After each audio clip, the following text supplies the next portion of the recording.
Hello, everyone. This is Tom Fox, and I am back with episode 5 of Compliance Into the Weeds, a podcast with myself, Tom Fox, and Matt Kelly.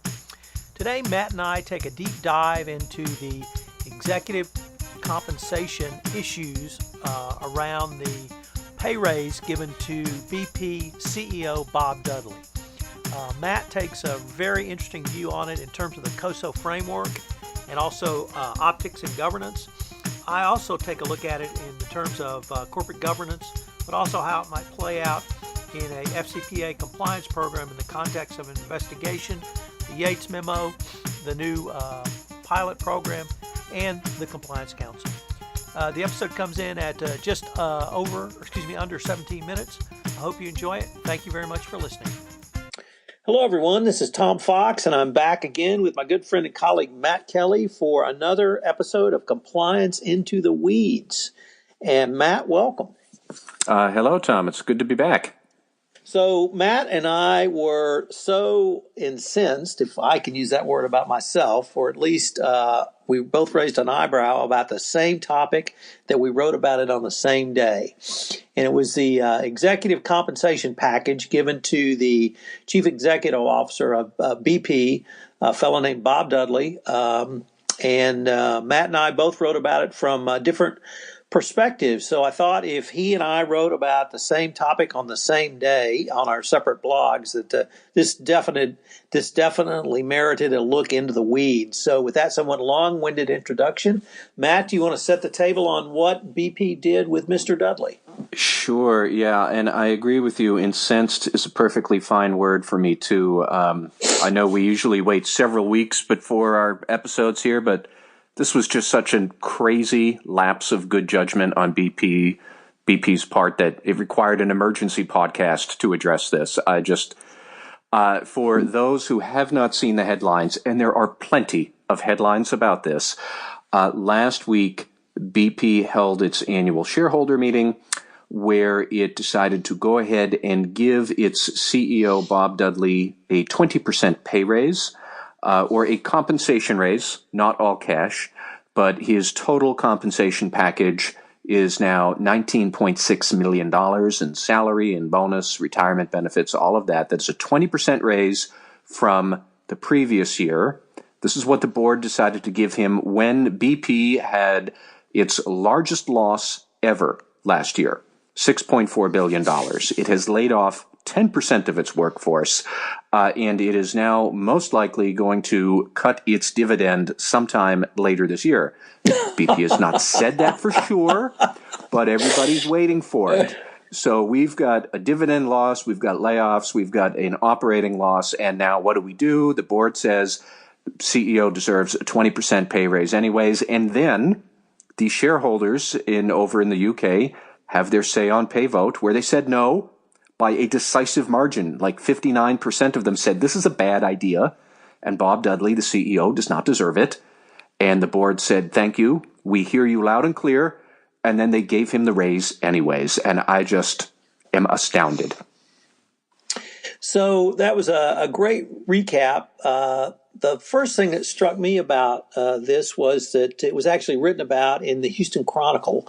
And so for a executive pay issue to rise to the level of the business columnist in the Houston Chronicle is just fairly amazing. But it speaks to really the whether you call it outrageousness, whether you call it tone deafness, whatever you call it, PR misstep, this really was. But both of us felt, Matt, that this, in addition to just the outrageousness of the action for the awarding of compensation, it really spoke to several other issues within the corporation. And the first one I focused on was corporate governance. Mm-hmm. Because if the question would be, who does the board of directors represent? Are they there simply to take care of their buddies on the senior executive level? Do they represent the shareholders? How can you have a chairman of the BP's board telling the shareholders who did vote at 59% clip not to approve the executive compensation package, let me be clear, we hear you. in my first draft of my blog post, I said that this is clearly flipping the bird at the shareholders, and my editor wife said, "No, you can't say that. You can't say that in a blog post." So I changed it to "flipping the surfing bird" because that's a famous beach music song. But so really, who does the shareholders represent, and what larger questions does that raise for any issue that might come up? Are they going to take care of the executives first, or is there a duty to the shareholder? Because I haven't taken a lot of classes in corporate governance since law school, but one thing I pretty much remember is the board of directors represents the shareholders. That's what I had always thought. And if we all run around saying shareholder value is prime, or above all here, or that the board is, first off, the board is elected by the shareholders. I know generally they're rubber stamped every year at almost every company, but there is a vote to put these people on, and the shareholders vote for it.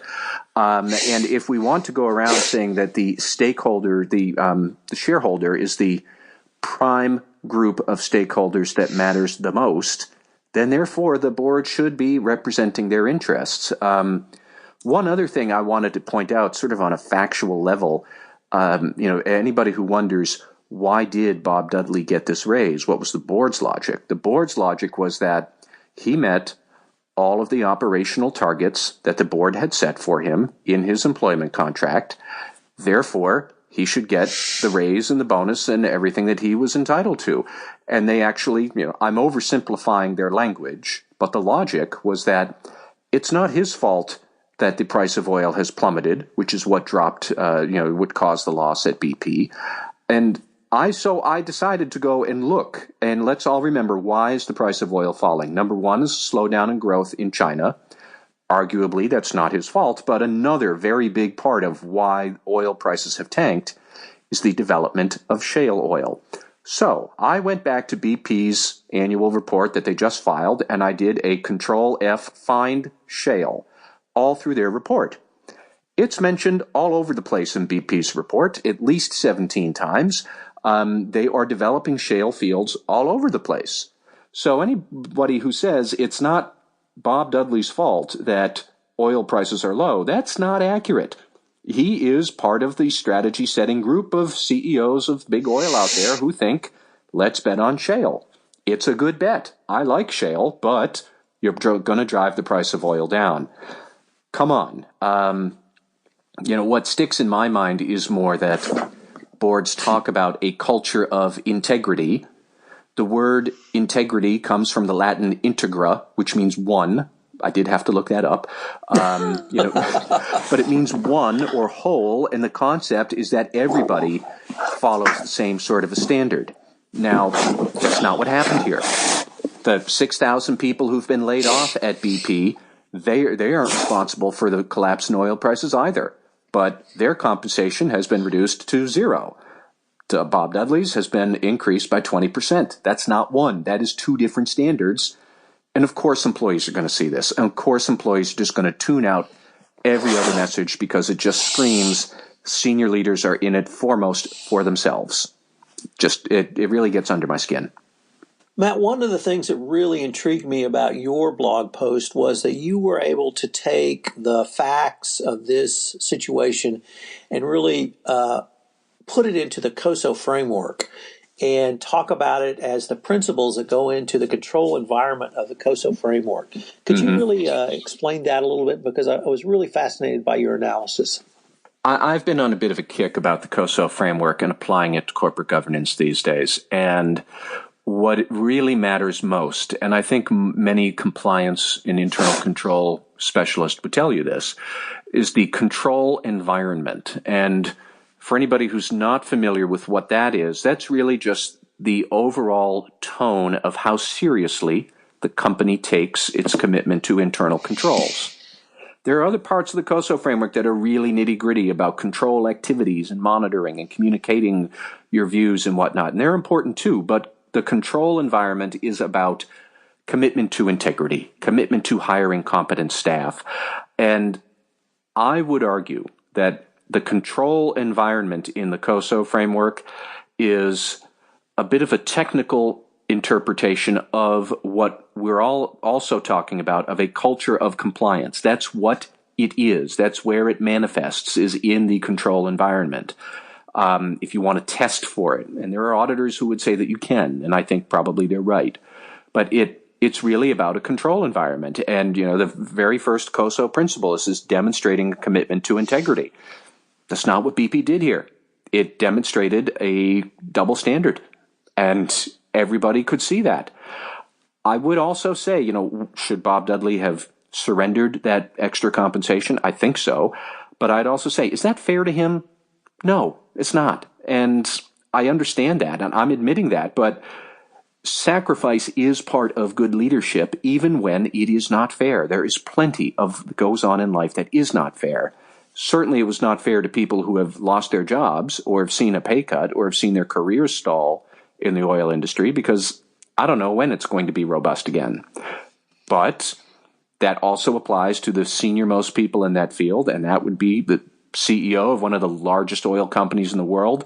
He qualifies as senior, and he should be making sacrifices too. He should be demonstrating that's what it is. And that's not what happened. It's just such a disappointment. Matt, I took it, as you might guess, being the man from FCPA, I took it from a little bit of more of an FCPA angle, because I was concerned that if a board would, and I should also add factually that this pay raise was given in spite of the fact that there's a pay raise freeze at BP. So they had to do some creativeness to get around it by actually just boosting his bonus and doubling his payment to the retirement fund. But it worked out to a 20% pay rise. So this was in the face of a company-wide freeze on salary increases, which is unfortunately not uncommon for energy companies these days, particularly those here in Houston. So I'm well aware of that.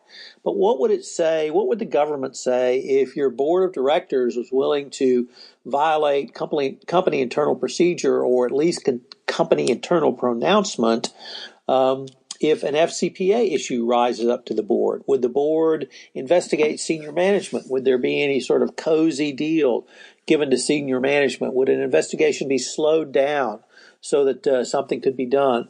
BNP Paribas was accused of this by the Department of Justice in its settlement, and they paid a little bit or substantially higher fine and penalty.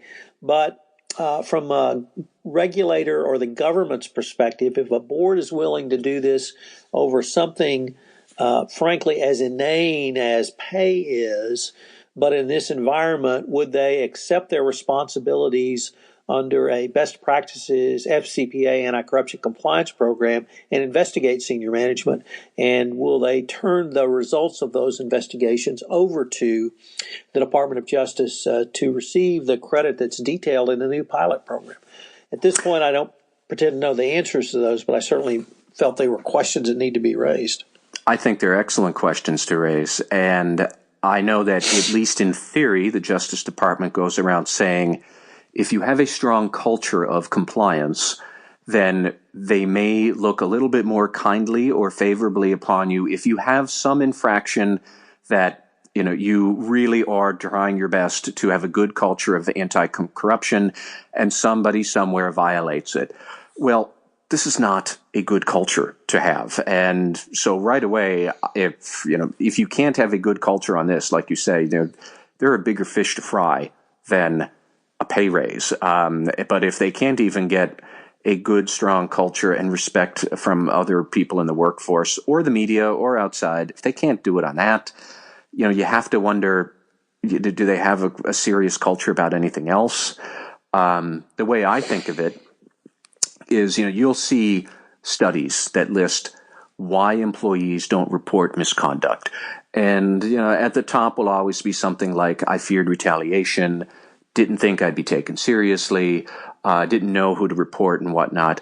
But I've always thought a challenging reason that compliance officers have to worry about is more that the employee doesn't care. We don't often talk about that, but there are, I am sure, plenty of times employees see something going on that is not good conduct and like, you know what, doesn't have anything to do with me, I don't care. I'm just going to do my job and keep my head down, get my paycheck, and go home. BP is just screaming out at them not to care about the health of the organization because it has rewarded an insider for performance that, frankly, I don't think he deserved. Even if he did deserve it in some twisted logic that he fulfilled all of his performance contract or performance obligations, so he's entitled to it, and oh geez, we can't really give him this pay raise. The better thing for the board and the CEO to do was to say, we're going to forego this. That's the good symbol that people remember. They're going to remember this too, and they're going to take it the wrong way, and it's just disappointing. And, really just shooting yourself in the foot. Yes. Nobody forced them to do this. It's as one of the most inane things I've seen in corporate board actions recently, although we could probably pick out several at any one time, but this one was so public. The economics of the energy industry are so bad now, and as you pointed out, many of the facts which led to the specific losses at BP were initiatives that if Dudley did not put forward, he certainly was at the captain of the ship while they were moving forward. So as that captain, he bears the responsibility for those. So very much so.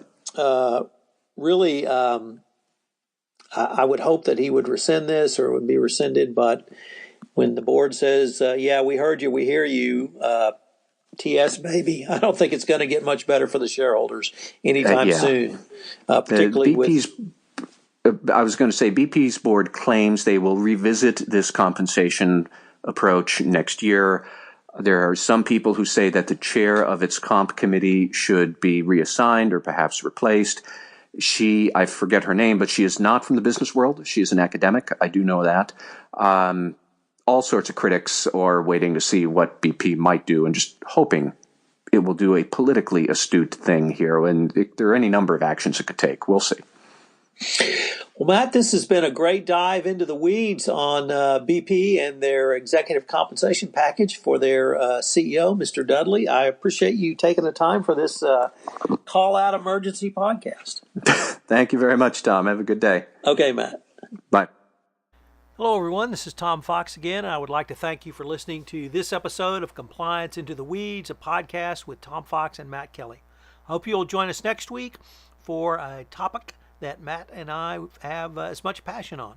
Thank you very much, and I look forward to continuing the conversation.